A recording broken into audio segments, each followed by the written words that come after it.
yes. People, what's going on? It's Egal Talks Football. We're back again with another video, another Premier League recap show. And we got to talk, ladies and gentlemen, because with this Premier League recap show, we got you guys a doozy.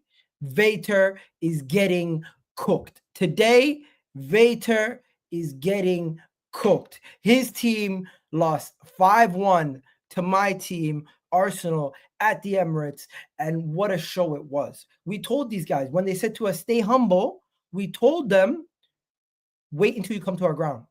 Wait until you come to our ground. Wait until you play us at the Emirates and watch what we do to you. They said to me, oh, but you don't have Bukayo Saka. Oh, but you don't have a good attack. Oh, but we have Erling Haaland. Oh, but we have Phil Foden. Oh, we have Bernardo Silva. Oh, we have John Stones and Akanji and Ake and all these guys. Where were they? Where were they? Wait. Phil Foden? Was he missing? Or no. He got 2 assists for Arsenal. That's what he did. Akanji or Ake? Which one was it? I couldn't tell which one actually played well. Who played well today? Gavardio? Nunes? No. Bernardo Silva. Was he on the pitch? Really? Was he on the pitch? Erling Haaland scored a goal. I seen that. Marmoush. Looking like friggin', I don't know what was going on with him. We spoke about Marmoush in the preview, and we said Ethan and Marmoush are both players coming into the team. Let's see what they can do. Ethan comes on and scores a goal. Marmoush is playing for majority of the game, doesn't do shit. We're going to talk about it, though. Manchester United. We got to talk about them also. Manchester United got slapped by Palace 2-0 in their own ground.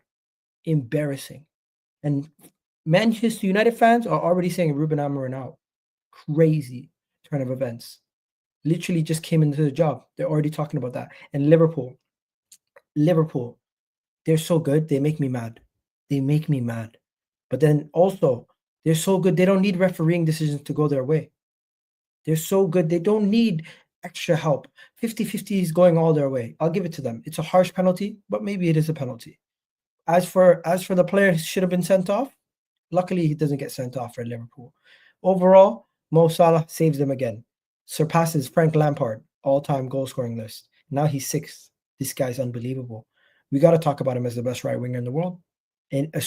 Best right winger in Premier League history. Forget the world. But yeah, we're going to talk about it. We're going to have Ahmed in the building, hopefully. We're going to have M in the building. We're going to have Jay in the building. We're going to have Vader coming through. But before we go any further, let me add M. M, what are you saying, bro? Boy, big up, man. Good big up, intro. everyone. Yeah, that was a long intro, but you know what? You deserve it after that performance. City were shit, but we'll talk about that in a bit. But yeah. Oh, by the way, Michael Oliver, you absolute scumbag. You tried to rob the world and Arsenal of the Miles Lewis-Skelly masterclass. You deserve the criticism, not abuse. Yo, bro, please don't do this, because I actually said, like, Arsenal fans will still call out referees, even if they win, lose, or draw in this game. So don't prove me right, man. No, but that's what I'm going to do, though, because he deserves the criticism because he tried to rob us of a Miles Lewis-Skelly masterclass. Miles Lewis-Skelly today was amazing, bro. Amazing. Yeah, no, he was. But at the same time, I don't see why he needs to be mentioning the refs, bro. You turned up and you done a job and you done what you had to do. And the referee, even if he maybe could be against you or whatever, you still took it out of their hands. And that's what a big team and a big club is supposed to do. Rock. And you've done it. Rock, talk to me. When you see that win today, do you say to yourself, yo, Arsenal making a statement? Arsenal not going away from this title race? No, I don't see you going away, but I think to some extent it doesn't really bother me.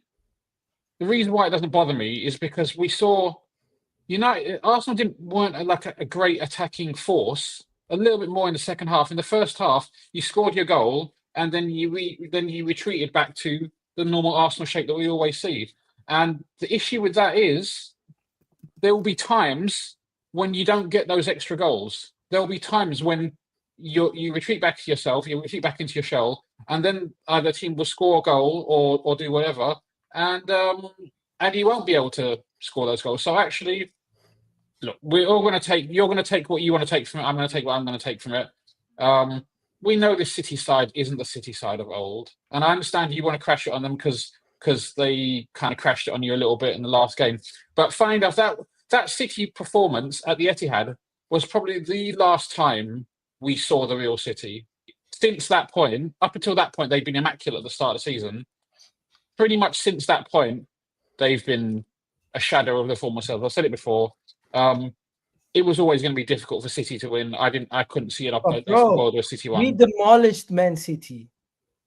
Yeah, but bro, that is down to City's team. Like, bro, that box, the first half you were 1-0 up, and you retreated back into your shell, right? Is that a fair reflection of what you did? You weren't like a great attacking force, and 2 of the goals they pretty much gave you straight away to your. And you could have had another. Kai Havertz could have had another one. Right. I'm throwing a bit of shade, and you're like shaking your head, but some of those facts are facts. Right, I'm with you on 80% of what you said. That's good. I'll take 8%. I'll take. No, but you know what it is, Egal. Like I was saying it before the game, yeah, and that box. So that box, Akanji, Stones, and then you had Kovacic and Silva, and then I'm looking at your midfield, and I'm looking at Rice, Partey, Odegaard, and Havertz dropping into midfield. Timber making an extra man. I'm like, bro, it's game over. It's game over. Yes, obviously you done a job on them, but even I make this point. Was always going to win that battle. That's what you're saying. 100%, but not only that, like, look, you done what you had to do, and hats off to Arsenal, bro. Seriously, because if you would have lost that game, yeah, you have to beat who you're in front for you. They done it with style, yeah. But my whole thing was, Man United, as bad as we are, and yeah, we are crap. We'll get onto that later, 100%. Like we're shit. I'll be honest. But guess what? We still beat City, even at our worst. Cup finals, at home, away. Bro, you guys are second. This was your moment. And you know what? You done it. That's why I'm not going to say nothing to Egal. I'm not going to say nothing to any Arsenal fan. You done it. You turned up. Cool. But less of the talk about the referees and all of that, man. Like, Egal, I can't believe you came on and first of all you start talking about Michael Oliver, man. This is because the man of the match. But he didn't try. The man that will be remembered for this game is a player who was wrongfully sent off in the previous game and might have not even played in this game. And you're doing him a disservice by even mentioning Michael Oliver. Yeah. Why that's has what Michael I mean. Oliver got to be mentioned in this game? That's what I mean. Again, do you remember before? I need to remind everybody. No, you don't need to remind any. You don't need to. You don't You need have a to. good young player. Why you don't let him shine? Don't start bringing Michael Oliver into it. Literally, Egal, 5 of you, not even just you. You know how many Arsenal fans I spoke to before the game, yeah? And they were like, well, you know what? Even if we lose, it's the referee. I'm like, bro, stop that. But guess what? I said, even if you win, lose, or draw, I guarantee you're gonna say something about the referee. And you know, it's like, bro, you bossed it. You done well. I was just pointing out that the man that got man of the match might have actually not played this game because they sent him off in the previous game incorrectly. That's all I'm saying. As per today's performance, Michael Oliver robbed you. Michael Oliver nearly robbed you of this performance. How you got to look at it? How you got to look at it? Look how your player came back, scored the goal. You know, that's what you got to praise. Focus on that. All odds against him. Top, you know, that's what you got to focus on. Hey, I'm consistent. All I gotta say, I'm consistent. I'm consistently on the referee next. That's the honest truth. To be fair, I want Vator to come because we need to talk about some of these City players. Facts. We have to, because some of these City players this season have been shocking. But before we get into City players, Arsenal, Martin Odegaard, Havertz. What do you guys think about the overall performance of the team? Arsenal. Yeah. I think second half when you had to step up and turn the screw. I think I was really impressed by that performance. I think you did really well. First half, I just don't know why you didn't do it sooner, but that's Arsenal. First half, we just missed chances. Second half, we were a lot more clinical. We finished our dinner, and that was pretty much it, really. No, but also I think you were aggressive. Thierry Henry said it after the game. He said when you turn it up and you play intensely and you play front foot and attacking football, you're better than most teams. So he said he didn't understand. I don't understand why you don't do it more regularly. Just score first and then retreat back into your shell. I don't know. You have attacking talent. You should take advantage of that. I'm not sure if you guys can agree with this, but how it looked to me, was you guys just wanted to win, but then after like the 50th or 60th minute, you realized these lot are no threat. They're not yet. The way you were just dominating the ball, controlling the game, like, and this is without Odegaard. Look, I'm not going to sit there and be like, look, you know, world class again, because, you know, but still, like, Timber in midfield, what I liked, I can't believe it, bro, but Pep really went there and got outscored by his his cone man or the big man. Like literally, like Timber kept coming into midfield. Havertz kept dropping into midfield as well to make the extra man, leaving Kovacic and Silva to defend that. Plus Rice and Partey. But I could see it happening. But you know what? You done it. Do you know what I mean? You done it. You could have had more. It could have been worse. It definitely could have been much worse. Definitely big statement for Arsenal. But for me, City were awful. Haaland. People were actually telling me, yeah, Rack and Egal. People were actually telling me that he's better than Suarez. He's better than Van Nistelrooy. He's better than Drogba. I'm hearing he's better than Drogba because allow it, man. Allow it. That was awful. He was not the worst player to point out. Like look, he got his goal. Yeah, and you know what's so funny? I was actually cussing him out in the chat, and then he scored. So you know, like it happens. But even then, bruv, Zlatan. People are telling me he's better than Zlatan. He's not even better than Berbatov. And today, Saliba and Gabriel, what they've done to this guy? Look, he got his Foden as well. Bro, we need to talk about Foden. Where has Foden been majority of the season? Genuinely. Rack, you need to speak about this because you're one person who doesn't really rip players. But even you have to admit, this guy Foden, off the back of a Premier League, player of the season campaign, where he might have deserved it. You can't blame him, though, Egal. I can't blame him. Egal, you tried to take it away from him. Tried to take it away from him plenty of times before. So no, but Egal, I see where you're going with this here. But I'm just simply talking about his performances this season. Silva and Foden against Timber, Rice, Partey, and even Havertz dropping deep. It's game over. Arsenal are solid, right? They have a solid base from which to build, and any attacker, no matter how good they are, they're going to find it difficult because you that's the way you play. That's your strength. At the same time, Foden's level has dropped, but he's shown so many times before that he's an exceptional. I'm not going to call him young anymore because I think he's 24. Is he 24 now? Who Havertz? Yeah, something like that. No. Foden. I think he's 24. So I'm not going to say young anymore. Yeah, he might be 24, yeah. So but he's got talent. He's got exceptional talent. We've seen it time and time again. And this season, it's not just him. It's collectively City haven't been at the level. But he'll be back. I'm sure we haven't seen the last of Phil Foden. Well, no, but people are saying it's because of KDB. KDB supplies Haaland. What do you think the issue is? The issue with Man City is that their midfield. No Rodri, right? They're gonna go. Their midfield is weak. I don't think it's just Rodri. Yeah, I think it's just intensity. That I don't necessarily think hunger, but I just don't think as soon as a team steps up the intensity, they struggle to match them. When Arsenal in the second half stepped up the intensity and were aggressive and went forward with more purpose, they kind of cut them open. The game was gone in the first half with the two mistakes, Stones and Akanji. I mean, yeah, but But the thing is, he gets it back to 1-1, right? 1-1. But then you also need to use your brain. Like, look, it was a bad pass by Foden. You shouldn't be making that. I understand sometimes you need to do that, take a bit of a risk to break lines, but ultimately on this occasion it didn't pay off, and then the deflection obviously takes it away from the goalkeeper. But then after that was pretty much capitulation, and they dropped their heads the moment they conceded the second goal. Yeah, they dropped their heads. Yeah, you could tell from the body language. But City aren't in a good moment. Did you see the body language of John Stones?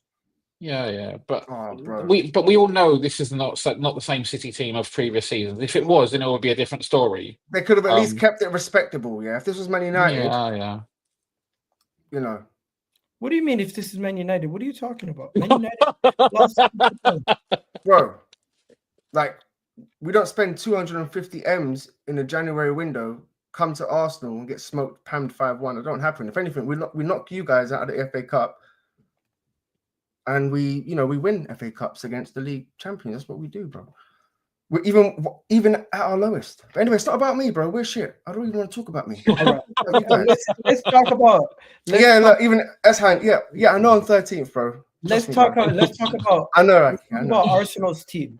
Arsenal's midfield today: Rice, Partey, Odegaard. Is that the best you've seen them play?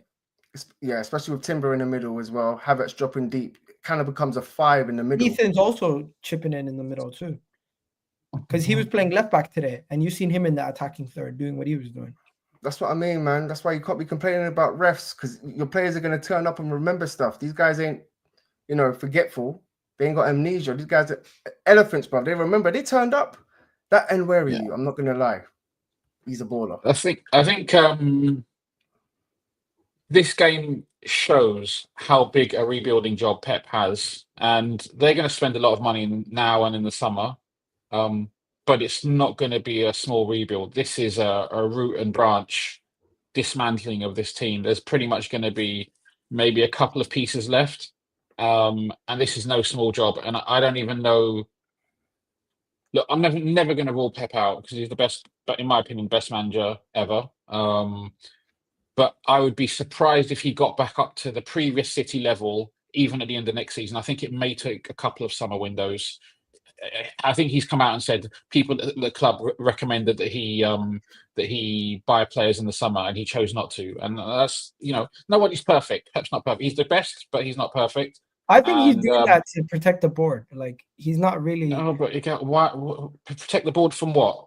Yeah, but we're talking about the Saudis right now. This is Arab money. Do you think Pep would lie? Do you think Pep would lie to protect his board members? But for what purpose? You're saying protect the board, but what's the rationale behind it? There must be a reason. Why does the board need to protect? He's taking the blame for no signings, but really and truly, I don't think it's all down to him. So you think the board said no, Pep, you can't have any players? No, maybe they just were being tight because of.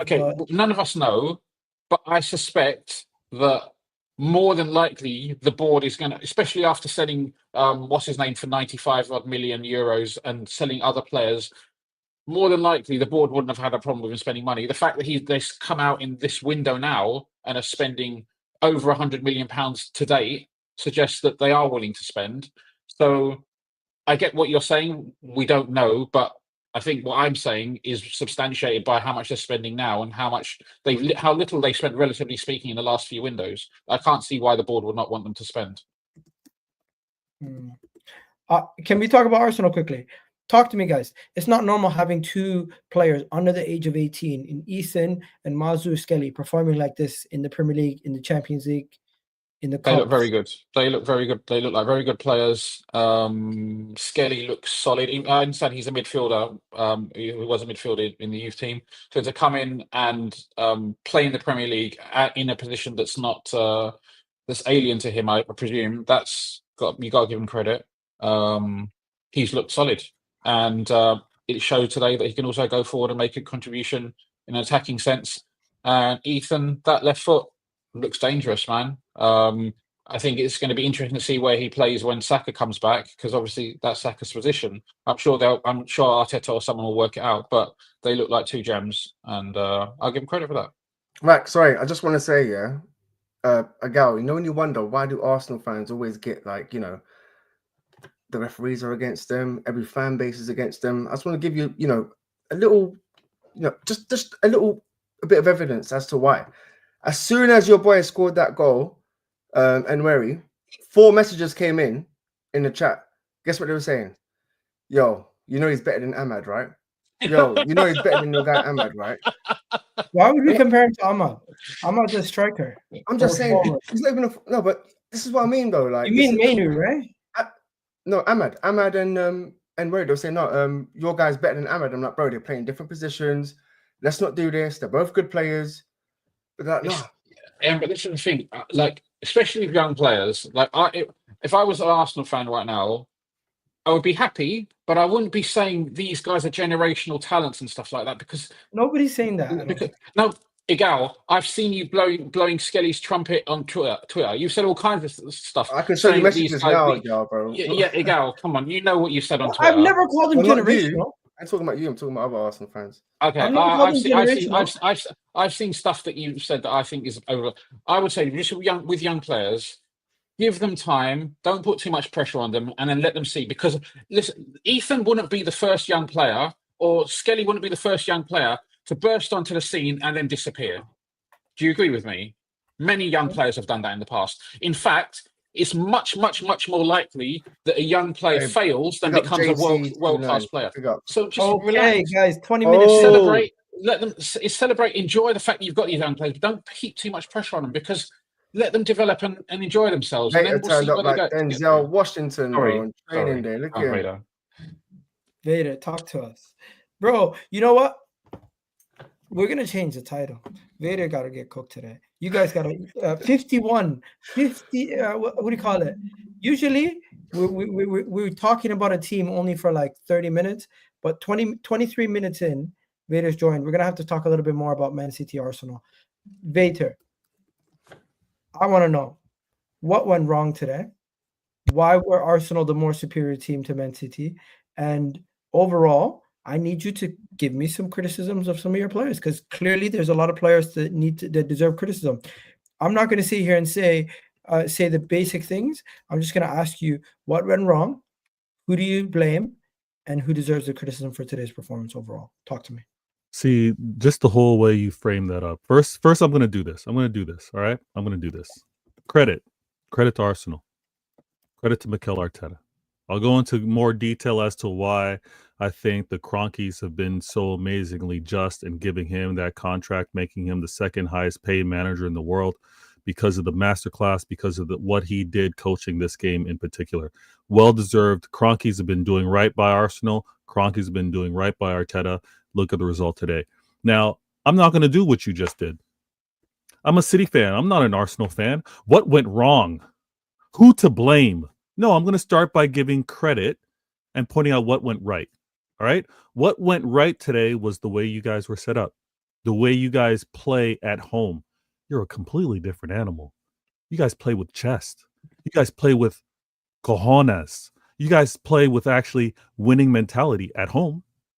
This season, when you don't see a Ballon d'Or player on the pitch, when you see tired legs in City, you guys actually played to what you should have been playing to. Credit to you guys. Also, I'm also going to point out what went right. What went right was how you guys pressed us. The blueprint's been there. You guys have seen how other teams have gotten joy. You saw how my man M with that bummy United team getting results against me. Bro, you know what? I was as even late going as to the talk. 90th minute. Let me do this.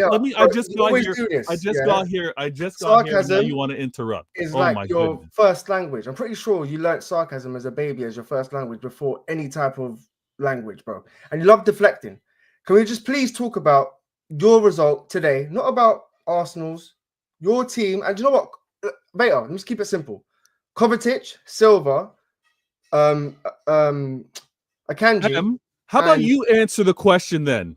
Because you want to tell me what to say. How about you answer this? No, bro. I'm just saying, you know, when you get asked a question on a test or whatever, yeah, you get a yes or no kind of thing, innit? You don't just sit there and make up your own answer.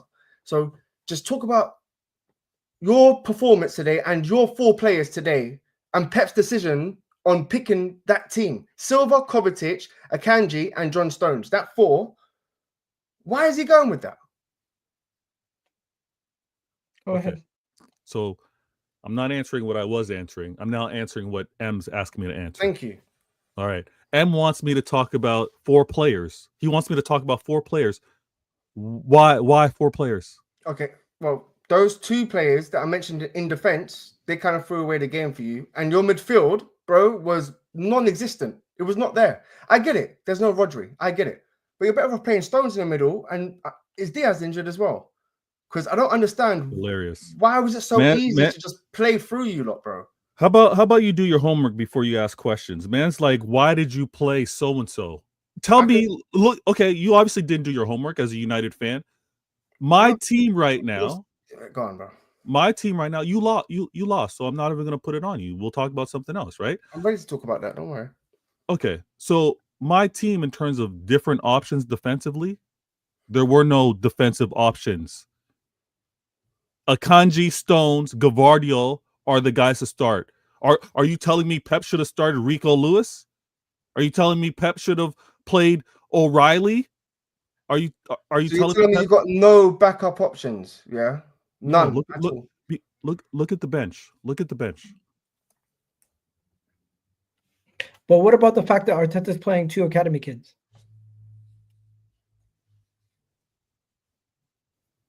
Hello. Yeah, he needs The point is, sorry, they're not just apologies. players. The point is, they're very good players. What Raider's saying is his players aren't ready. It's not a question of whether they're from the academy, whether they're from world class. He's saying not just he doesn't have the numbers, he doesn't have the quality right now. Is that fair to say? Yeah, that's fair to say. My delay in terms of joining the show earlier, I got family over, and I'm dealing with a few things. No, you look at my bench, and I got 2 additional signings. Okay, it's hilarious when rivals want to say, "Well, Pep, why didn't you play your new signings in January?" It's Pep. If they're ready to play, they would have played. If they would have been a difference maker, he would have subbed them on. That defense is what I currently have available. There was no Ake, there was no Diaz. All right, like this is what I currently have. I'm not questioning Pep with who he started. Defensively, that's what I thought that was probably the best that we could do. Maybe he could have put on Kosanov, but Kosanov had a very difficult debut, doesn't understand English, and in a game like this, when he struggled versus Chelsea, why am I then going to put him in against Arsenal, who have challenged for the league title the last 2 seasons? That's even greater of a match. I'm not gonna. My manager said I'm not going to do that to him. And is that a reason to then say, "Oh, you starting Akanji, terrible, Pep, should have never done that"? Akanji's been great for us over past seasons and past games. He had a bad game. So this is why, and M's off camera, Egal wants to talk about what went wrong. Sometimes it's not about what went wrong, sometimes about what went right. Arsenal played exceptionally well today. They did at home. You guys think I'm deflecting, I'm sarcasm. No, I'm pointing out exactly what happened. Egal will admit his team looked, not surprisingly, but expectedly good at home. They played up for the match as well, because all of them, since they played at the Etihad, said, "Wait until we see you at the Emirates." They already put this on the calendar to play at this level. Yeah, but Vator, I don't put it down to Arsenal overperforming. I put it down to you guys being really, really bad and underperforming. Oh, so we look different than we've been the past few games. We look different than how we've looked all season. Is that what you're trying to tell me? No, what I said before you came on, Vator, yeah, it might come down to Pep, because the way Arteta, for me, Arteta outscored Pep today. Because even in that midfield, he had Partey and Rice, then you had Timber coming in inverted, then you had Havertz or Odegaard either dropping deep and making an extra 4th or 5th man. You guys couldn't cope. I saw Silva as a right back. I saw flipping Kovacic as just all over the place. So, like, for me, I get it. You're missing players. You need players to, in certain positions. So, like, who do we blame? Because for me, you can't just put in we're worse than you, but we still put in a better performance than that. So hold on. You aren't worse than us, because look at the league standings. The league standings, yeah, you're ahead of us. Yeah, so what do you mean you're worse than us with regards to worse? He's saying his team is worse. I'm saying my team, in terms of squad depth and quality, and even the manager, we are, we're behind you. But guess what, bro? We still put in a better performance than that, turning up at the Emirates. So he's talking about the FA Cup game. Oh my goodness. Okay. All right. Not only that. All right, let's be real. When we turn up at the Emirates, every time you beat us, but it hasn't been like, it's a set piece or... Yeah, because you come to play defensive. They come to try to win the game. Oh, wow. There's a difference in approach. If you want to say Pep should be playing more like Amarin or like Eric Ten Hag in terms of setting up, you can choose to say that. No, what I'm saying is, Vator, a Sunday league team can get at that back 4. Which back 4? Your Man back 4. Man City's. I believe so. Okay. All right. That's harsh. Yeah. That's like Haaland is a Division 2 player, right? That's the take we're taking here. No, he's definitely not better than Zlatan. Okay. You know what, Vator, big up to you coming here and bigging up the Arsenal players. They did have a lot of good performances. There's just some poor performances that we need to discuss. Is this the end at the end of the season for John Stones? What's gone on with Phil Foden? What's going on with Bernardo Silva? And who do you feel like, what do you think you can do to change it? Because the performance today was catastrophically bad from you guys, and Arsenal were really good in the second half. It was close at halftime. It was, you guys equalized. It was 0-0. But the moment we scored the second goal, your heads dropped. And I've not seen Man City during a game just look like they quit or they gave up. That's what it seemed like. No, it didn't seem like that. It didn't seem like a team that quit. In the second half, once we scored the second goal, it looked like you guys did No, not have the fight to come back into the game. no. Once you scored the third goal, then it seemed like the handbrake was released. You guys were like, we got the cushion now. Nothing to lose. Chances are City aren't going to make this comeback. And you guys kept going for the next goal. But to say that we quit, to say that we didn't show fight in the second half, listen, you guys got that goal so early in the game where I was like, oh goodness, this guy's going to set up shop and defend for the rest of his life. But he didn't. Credit to it. And that was the right approach. When I was saying last time when you guys defended for your lives, yes, you're a man down, but you don't want to give City that type of possession, that those many chances to try and score. Arteta learned from that because he kept attacking us. He kept trying to not fall back, concede possession, concede position of the pitch, and have us try to break down your final third. That wasn't the case. That wasn't and this is why you think I'm gaslighting. Credit to Arteta. He set up extremely well, and he learned from the previous games. He's learned from past games. He also realizes that this isn't a strong City. I think when that third goal went in, and again, if we want to call out players who did this, who didn't do that, yes, Foden, he didn't have a bad game. He didn't have a good game. He actually had a poor performance in terms of what he was trying to do. I feel he was looking to get the ball often to foot, but he wasn't looking to actually get into spaces and recognize who else was around him. Because often I saw him and Marmoush in the same space, calling for the same ball. That's familiarity. That needs to change moving forward. Marmoush is a new player. Foden cost us a goal by trying to do too much. Cost you 2 goals. He did. Trying to do too much. I'm really the one after we just tied the game and then he surrendered that goal to make it 2-1. I was like, I think that's the most we're going to get from Vator when it comes to criticizing his players. I don't expect him to come here and berate his players. They won a lot of trophies recently, and I get it. One thing I am going to say is, though, Pep Guardiola needs to do better. Nobody's asking for him to be sacked or anything like that. But as a legendary manager that he is, to be getting these kind of poor performances week in, week out. Don't forget, you just lost to PSG in embarrassing fashion recently. You lost today in a pretty bad fashion. You just We've won. seen you lose to a lot of teams this season in some high scoring goals. So I get why you guys went out and signed 2 defenders. But none of these guys are going to be ready right now to shore up the defense this season. You're going to have to find solutions in the short term to shore up your defense.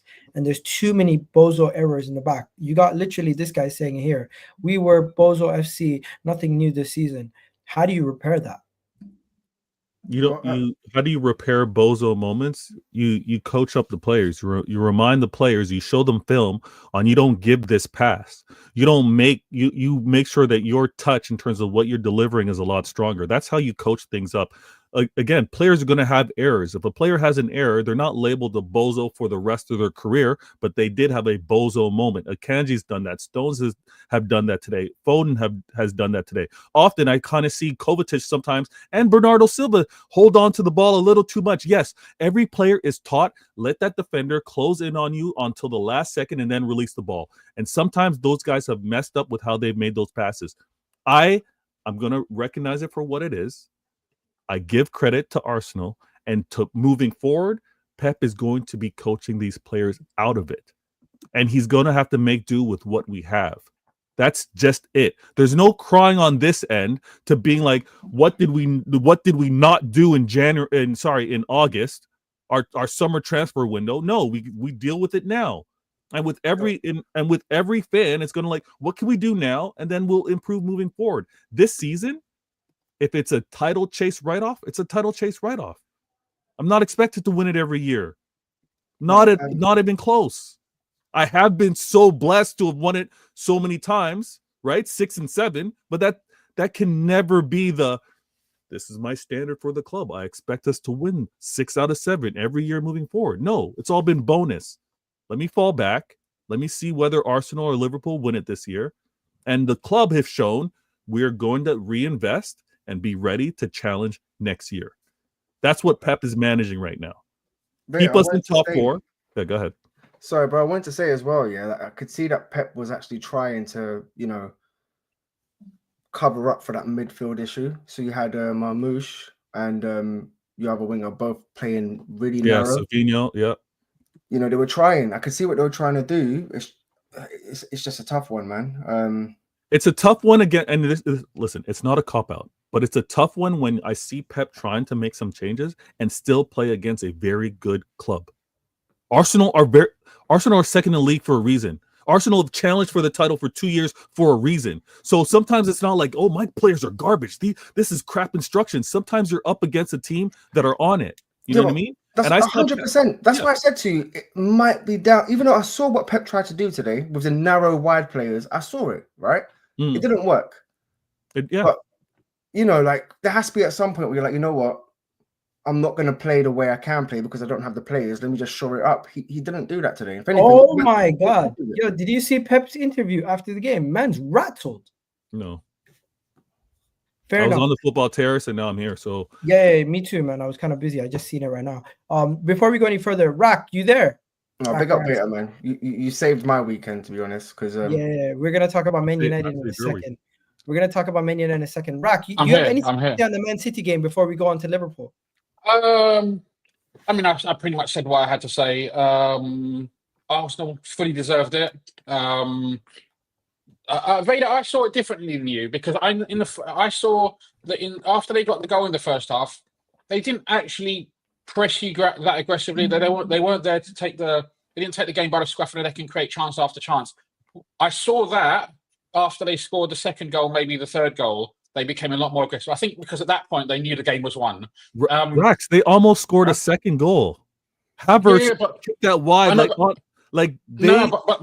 where that came from from a silly loss of possession, right? So those what I mean is, yeah, exactly. But what I'm saying is that's you handing the ball to them. What I'm saying is they weren't keeping you pressed back. They weren't playing aggressively from a possession dominant standpoint. Can I challenge you on that just a bit? Go on.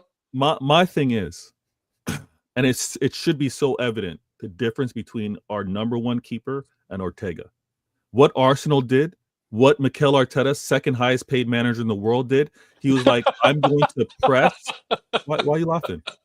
No, he can't help it, can he? Right, you can't help it. You gotta love him, I rate it. It's one of Vader's lines. I mentioned on the text. He's like, he mentions Arteta, second highest paid manager, and then Pep 4-peat winner, or City 4-peat winners, and all this kind of stuff. Well, Vader's the type of guy, Vader's the type of guy to sign up, for a 100-meter sprint, but somehow treat it like a marathon, but still win the race.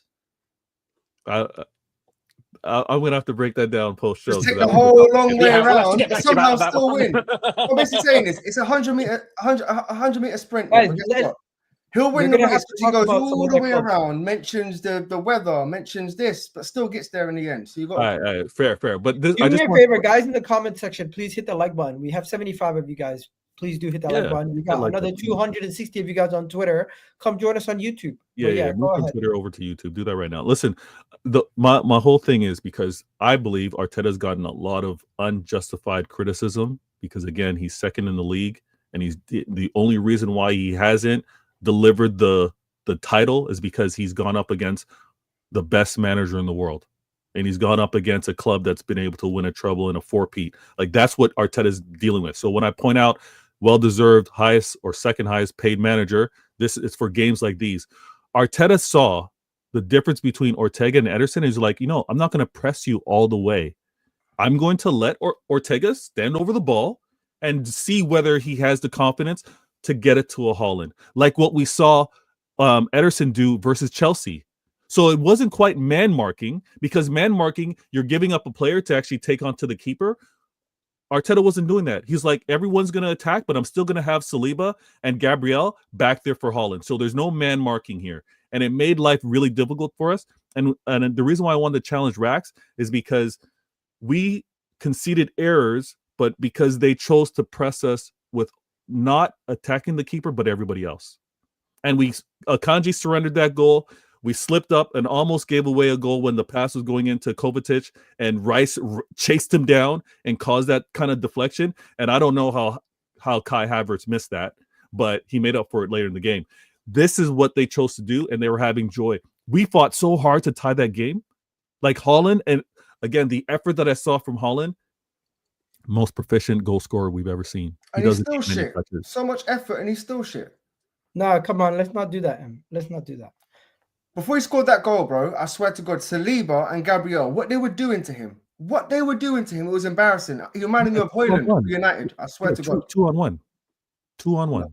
No, he was trying to pick which one to go to, and each one was having him up. No, you could. Okay, all right. But again, what I want to see moving forward is I do want to see Marmoush get more familiar with this team. I do want to see my team. I want to see my players, whether it's Kova, whether it's Stones, whether it's Silva, whether it's Foden. I want the pass into the channels and give Marmoush a chance to run on it. I'm watching the game and I'm yelling. This is the first half. I'm yelling, just pass it. Marmoush is doing, you know this, Marmoush is doing the fake run or the draw in to then run into space, and they're not doing it. I rate him, bro. I need to see that change. I think he's such a good baller. I watched him today as well, and I think it's a bit unfair because he kept having to play CAM. Watching Pep today, Vator, I actually feel it for you because I wanted a draw, I wanted a result, and I'm watching it, and it's like I said, at one point, Silva's right back. At one point, Kovacic's left wing. At one point, Marmoush is centre mid. Marmoush in center. Savino, I saw Savino on the left, Savino on the right. Like it was a lot covering up for that midfield. So everyone had to do their shift. If someone goes out, someone has to come in to cover, basically. Yeah. Listen, I wanna apologize because I do have to go back and forth, Egal. So I wanted to be here to talk about City. I'm upset that I'm not going to be able to cook with regards to United. But listen, you can say your bit right now. Let's go on United. You got to go, bro. Hey, you're in a rush. You can go, bro. Let's talk about Man United right now. Man United got beat. You don't have to stay for us, Vader. It's okay. Let's you got places to go, people to see. Egal messaged me. He was like, "Yo, bro, you might as well do your reaction like straight away. You know, after the Man United loss. You know, because at least then it's in your head. You know." I was like, "Bro, I can't do that right now. Let me just try and enjoy my weekend. Hopefully, you can, you know." Okay, let's do Man United now because he has to go at 9 also. Talk to me. Man United losing. People want Ruben Amorim out already. Somebody messaged me. They're like, "Yo, get this guy out of my club." This is what I want to say. This is what I want to say before I leave. I hope you're one of the fans to be like, listen, all this Amorim out talk, relax. This man didn't have a transfer window. This man came in mid-season. This man had the same crap ingredients that were available for Ten Hag. What's he supposed to do? I hope you will be one of the many United fans to be like, everybody calm the heck down. The game is poor because you don't want to lose the way you did lose. You want to see better effort. And if you're going to question the manager the same way, obviously you want to kind of question Pep and others. I get it. Pep's got a lot of credit in the bank. Let Amorim have some of these trials and errors. Let him have some of these mistakes to see which players cannot do the system and which players need to remain. That's what I want to shout out. Not necessarily cook you or any of that stuff, but I want to. Vator, can I be like honest with you? Yeah. I want to believe you, but you're smiling, and I don't know, man. I've got PTSD. You know, like rival fans, they wanted Erik Ten Hag to stay. No. This ain't it. No. I get it, but. Yeah, you're right, man. Please believe me. It's one of those where it's like, I'm happy when you guys are losing, right? And I'm not encouraging you guys to keep Amorim because I think the losing will continue. But there's a time where it's like, y'all need to relax. Not you, but United fans, sometimes just relax. I know this is quote unquote the banter era, and no one wants to take that, but let this manager figure it out. That's all. That's really all I want to say. Bring some balance to it. I agree. I'm gonna try to jump back in. So if you want to leave me in terms of off screen, like off camera, like this, then I'll rejoin when I can, man. Thanks. Vader, where are you going? Where can we catch you? Say what, Rax? Where can we catch you? You're streaming somewhere else now or later? No. I think it's 11. I don't think I'm streaming again until like 11 o'clock. Oh, okay. What is it for? Yeah. What are you doing? Is it CIA? I'm gonna do CIA probably at midnight, but I'm gonna join Judge Mo and feature on Judge Mo with some other panels. Who knows? Tune in later after Egal finishes. But subscribe. All the details are in the description. You know, Vader Games. All you like this misery, but at the same time, listen. I may be taking 5 hits I'm still going to throw 2 or 3. All right. So take your shots while you can. Egal, thanks for having me on, man. Bless up, everybody. Big up, Vator, man. Big up each and every time. You muted, Egal. You muted. Rack, did you see the Man United game? All I gotta say is Martinez. Hopefully he's okay. Rivalry aside, you don't want to see anybody getting injured. That's nice of you, Egal. Okay? Big up. And then Onana, he's not good, bro. Onana's not good. Onana, I think he is a good keeper maybe with his feet, but even then he makes mistakes with his passes. His positioning is always off, and he just, what was he doing with the opening goal? If you're gonna get the ball, get it over the bar, or try to catch it, or at least punch it away where it's in a dangerous area. He allows it to hit the bar, gets down, the player taps it in. The second goal, your whole team's defense is so easy to cut through. One pass, they cut through the whole defense. One more pass, it's an easy goal. Basically a tap in. The thing with that second goal is that I blame a lot of that on Harry Maguire, not just because he's the person who's playing them onside, but it's the fact that he's playing him onside, but then he tries to go up to try and catch them offside, and then has to try and get back. As soon as you've gone forward, there's no way you're getting back in time. Like at that point, when you're in that situation, you may as well go with the runner, because there's no way of you getting back on side of you. Because if you miss it by a split second, which obviously was the case here, you're finished. And it was an easy tap in by Mateta. I think Maguire in general has been better than he has been before, or arguably one of the better Man United central defenders. But that's not saying very much. And his second goal was completely down to him, and that killed the game. Okay. What was next? Just Crystal Palace just outplayed you. Whoa. What was next, bro? We were shit, Egal. We were shit, bro. And I put it down to 4 players, yeah? And this is a big problem for us. Maguire, Bruno, yeah? Onana for me as well, because it's just not good enough. And Garnacho. I know you Chelsea fans wanted Garnacho, but now you can see why, everyone wanted him to stay because of that performance on Thursday in Europa League. It's just not good enough, bro. It's just not good enough. And Maguire, it's not the first time he's done it. He's always playing everyone on the side. Look, Man United fans, I'm not going to sit here and rant because I see it for what it is. We are clearing out the dead wood, and that's what we're doing right now. And at the moment, we're not bringing in the players quick enough. But you can't tell on the manager right now. You can't. He hasn't made not one signing. All he's been doing is getting rid of players. He's getting rid of Casemiro. He's getting rid of Rashford. All of these guys are not. You know what the argument is, though? What? My boy, Dan, he tweeted. He's a Manchester United fan. He tweeted Ruben Amorim out. His logic is that you guys are not. What do you call it? He said Manchester United fans are buying Ineos's PR about signing players, not the manager's signings, and all these other things. And then also talking about Ruben Amorim specifically, look at the mirror, and they're talking about, basically he's saying that the formation, the setup, the defensive shape, everything about how you guys are playing, you guys are better than these teams that you're facing, and you're playing beneath them the standards-wise. You need to be ahead of the curve, and you need to find ways to get the best out of what you have to your disposal, rather than just trying to fit what you have into a style that might not work right away. No, I disagree, because this guy's come in mid-season, yeah? He's been given no players, yeah? He's got rid of the people that are not training properly. And you know what, Egal, yeah? I love what the manager's doing. He's coming out openly telling the reporters, I'd rather play a goalkeeping coach over someone who's not training 110%. He's calling people out for what it is. And he's talking about how people recover. He's talking about how people train. He's talking about standards.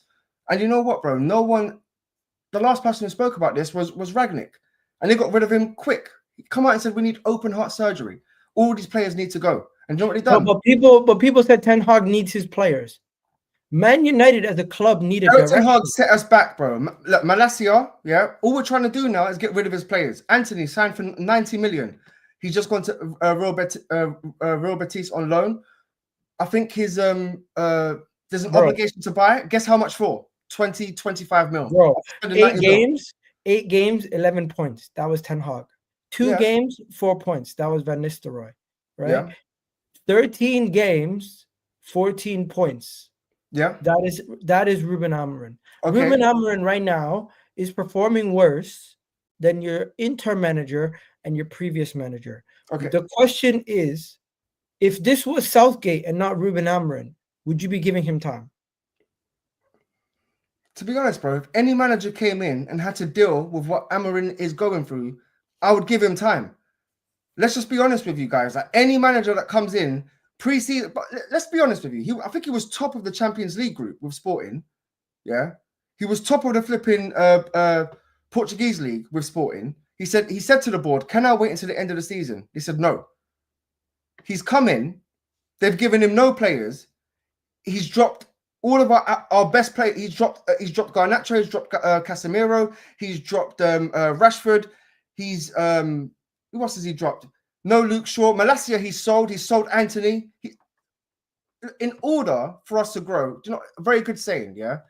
In order for yourself to grow, sometimes you need to cut a little bit of yourself off. Because if that little bit of yourself is trying to drag you down, 1 step back to take 2 steps forward. Literally, I think that's what it is. He said it, Rak, yeah, when he came in. He said there's a storm coming, but no one listened. Everyone was like, "Yeah, my manager's wavy, rocking up in I think it was a Rolls Royce or whatever." Or no, what was it? It was his jacket. No, it was a what's it called jacket?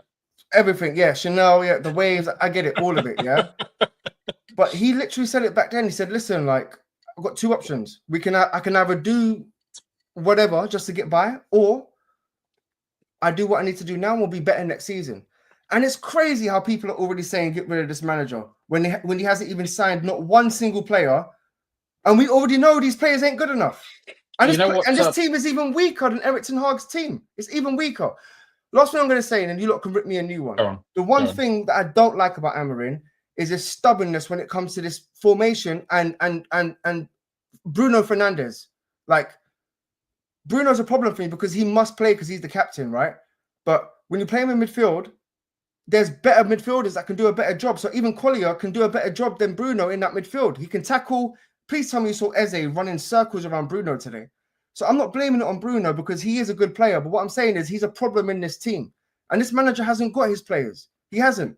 Malacia's gone. Anthony's gone. Casemiro's gone. Rashford's gone. Bro, let's be honest with you, yeah? Martinez is out injured, yeah? What other wing-back do you have apart from Mazraoui and Dalot? None. What other centre mid do you have apart from Agate, Eriksson, and Collier? None. What other strikers do you have apart from Højlund and Xerxes? None. We have no players, bro. This squad is dire. So we have to go through this. Let's enjoy it. Any Man United fan that's going through it, honestly, we're going through something, but believe me, there's a light at the end of the tunnel, and we just got to go through it. We've been screaming for this. The only thing I'd say, is it's something that I read in an article on The Athletic, and it's a little bit of a high-risk strategy when you bring in a manager who has this specific a system. Because although, look, don't get me wrong, there are players who Amorim brings in. Most key players when they come in, they're used to playing with a 4 at the back and a conventional type midfield setup and all that kind of stuff.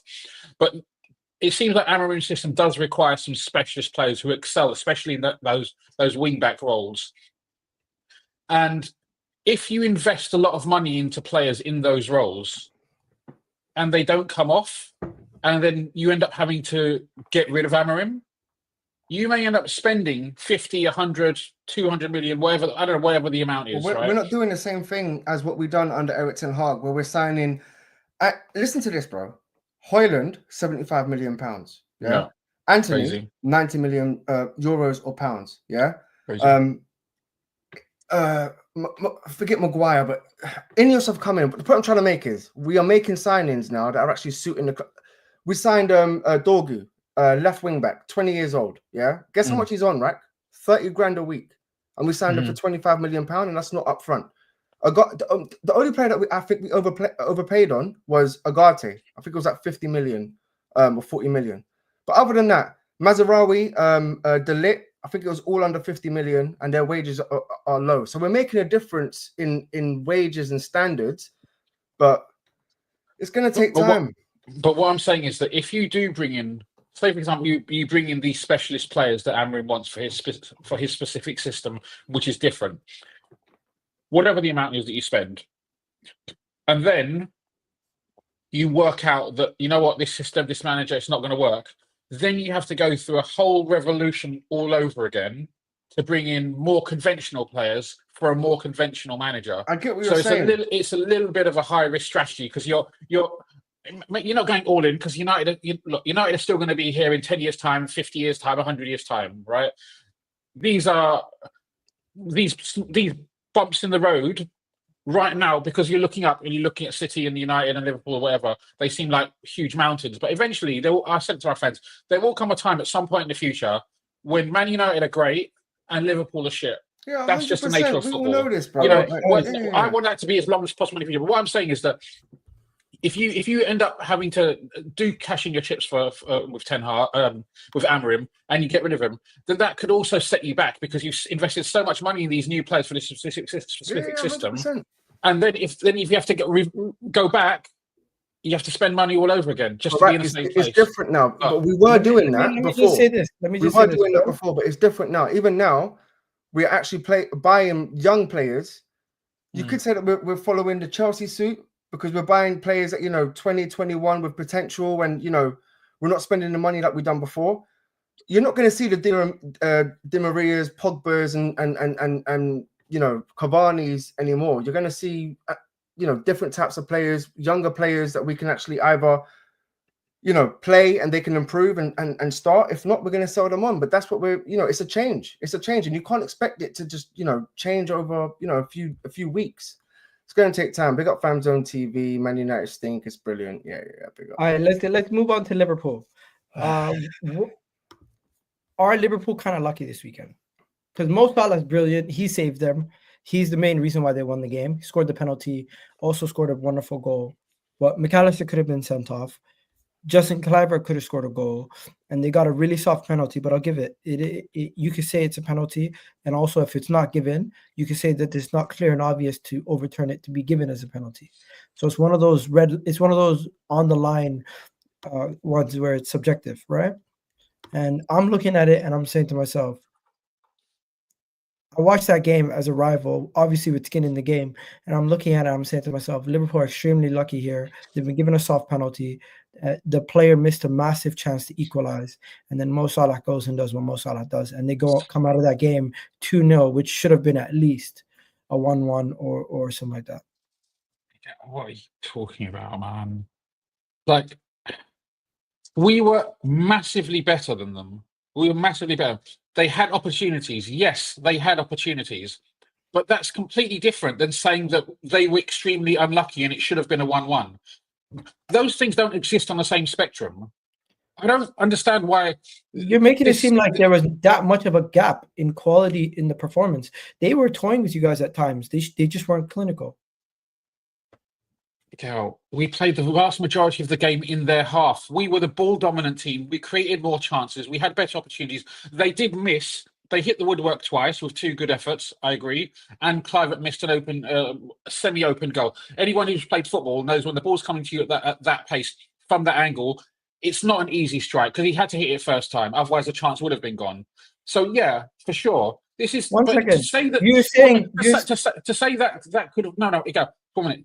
To say this is a 1-1 result and that we didn't deserve it, or even anything approaching that, is ridiculous. Is absolutely ridiculous. Outside of Mo Salah, who on the team showed up? This is ridiculous. You're changing the goal, moving the goalpost. We as a team played much better. Why are you bringing it like an individual performance into it? I've got a bounce because I've got to start the other show, yeah? Rack, looking at it from my possession, your possession was actually 51 to 49. Literally, meaningful possession, ball-dominant possession in their half. I don't know how many more passes you had in their half compared to you having in their half. Let me check. In the opponent's half, the problem in is the right. opposition's half, they had more touches of the ball than you did. In their own half, you had more touches of the ball than they did. If you want to be specific. Now, I'm watching it, I'm a rival. I'm clearly having vested interest for Liverpool to lose. So maybe I'm watching it with a little bit more skewed opinion than you are. But have you heard anybody else say that should have been a 1-1 or that should have been a draw and that was an unjust result? Anyone apart from an Arsenal fan? Rack, I'm not saying that. I'm just saying Liverpool come out of this game and it's a 2-0 win. It sounds convincing when you think about it, but I really do think this game was a lot closer and small margins. You got a 50-50 call. Referee gave. Okay, but we know small margins. If you're an elite team, it's all about. I've got to go because I'm going to start the show on my own channel. No worries, bro. Make sure you send me the link so I can redirect. It's in the private chat now. All right. Big up, boys. Big up, everyone. Anyways, this is the last topic. Back. Continue. What were you saying? So, I lost my trail of thought there. Look, any game at the top level, it's about small margins, right? Last season and previous season, you were 2 points away from City after a whole season of 38 games, 98 points or 97 points or whatever you got. Sorry, no, 87 points or whatever you got last season. It all came down to 2 points. So inevitably, in the bigger picture, these things are down to small margins, right? Okay. And when you have a low-scoring sport like football, it's not always the best team that wins. That's anybody who understands statistics and understands how the game's analysed. They understand that. But were you the better team? We were way better. Were you the better team? Yes. Yes, absolutely, unequivocally. Were Bournemouth by some distance? Were Bournemouth? Could they say the penalty was harsh? I don't think so. Not really. I mean, it's a penalty. I think it's harsh. I've seen much worse challenges on Jesus and Havertz not be given. But Egal, so I understand. But do you understand what you're doing? Is you're reframing the argument. You're talking about this specific incident, and then you're talking about other incidents. If we're looking at this specific incident, is this a penalty? Yes, it is a penalty. It wasn't a penalty when we played Man United. No, okay, fine. But why are you talking? Okay, but that's your problem. That's not my problem. Right? This was a penalty. Why I'm saying these decisions the Bournemouth player, the Bournemouth player didn't mean to do it. He didn't mean to clip his ankles, but he clipped his ankles. That took Gakpo's leg and made it collide with his other leg, and that's what tripped him up. That is a foul. Now, have you seen them not given?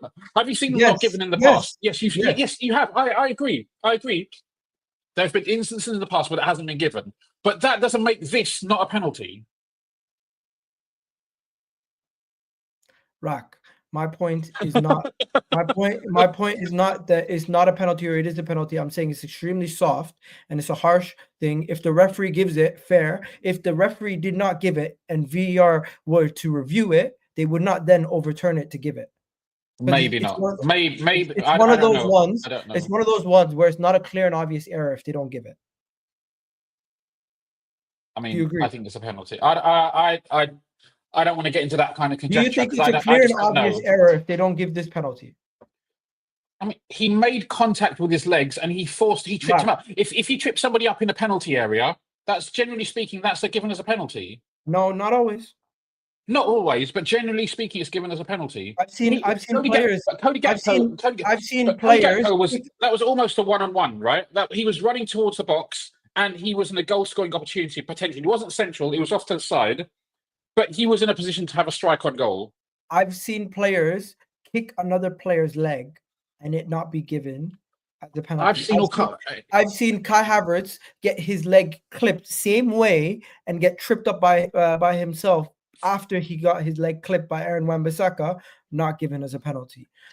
In this game, they were quick to say, you know what? The right decision is to give it as a penalty, and that's what they did.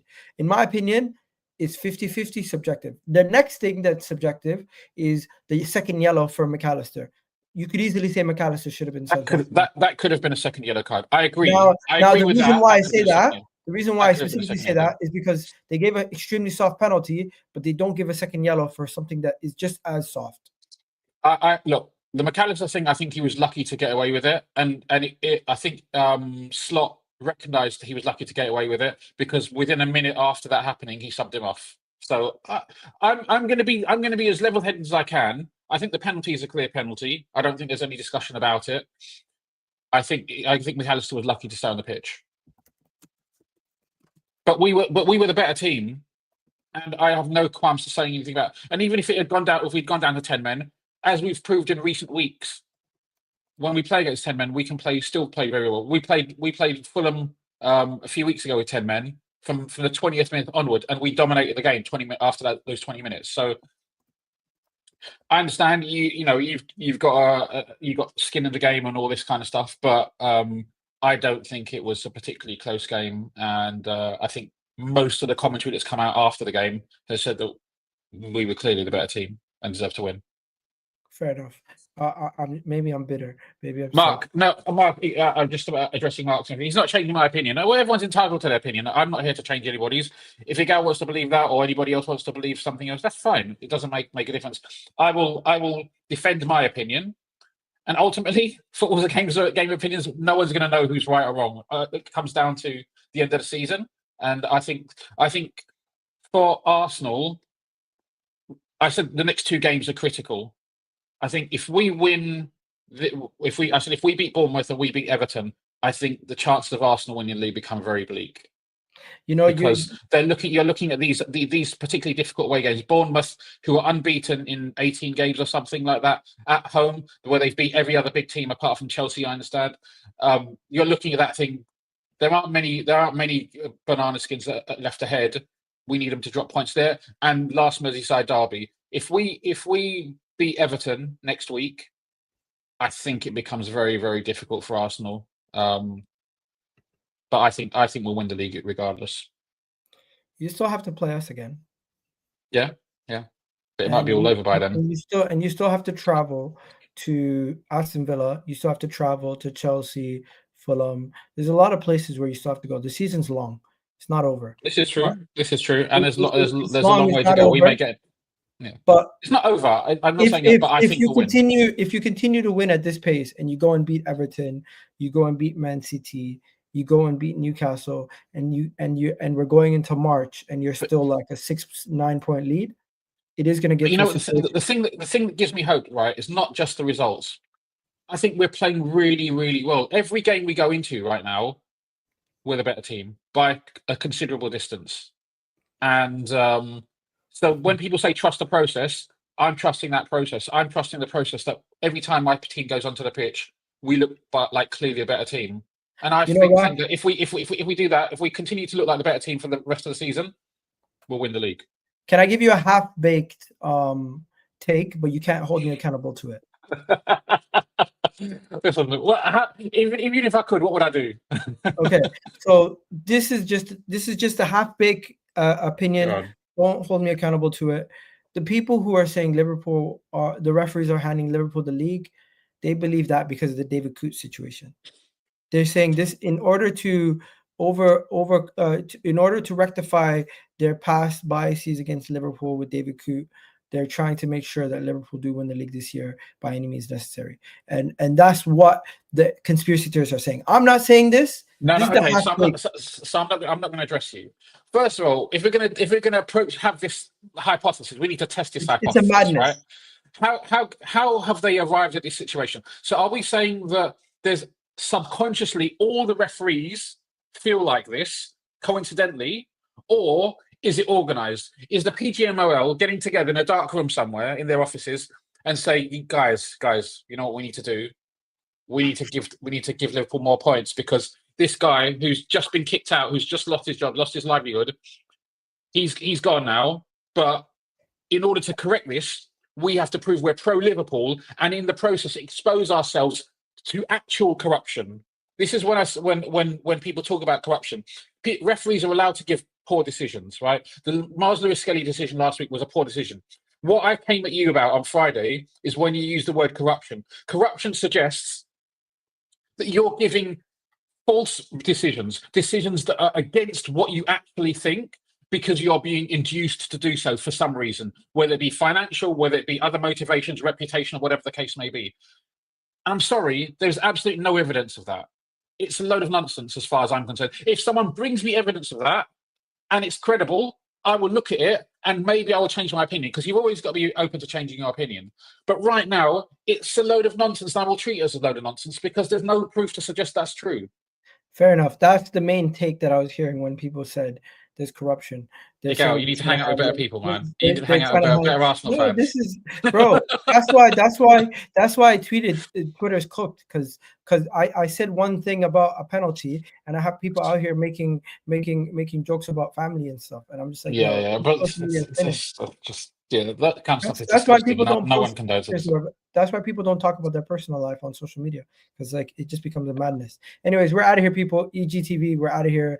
Egal Talks Football. We're gonna have another show soon. Hopefully, Jay and Ahmed can come on the next show, because this is a madness. But we'll catch you guys on the next one. Thank you, Rock. Have a good one, and we're out of here. Peace. No problem, brother.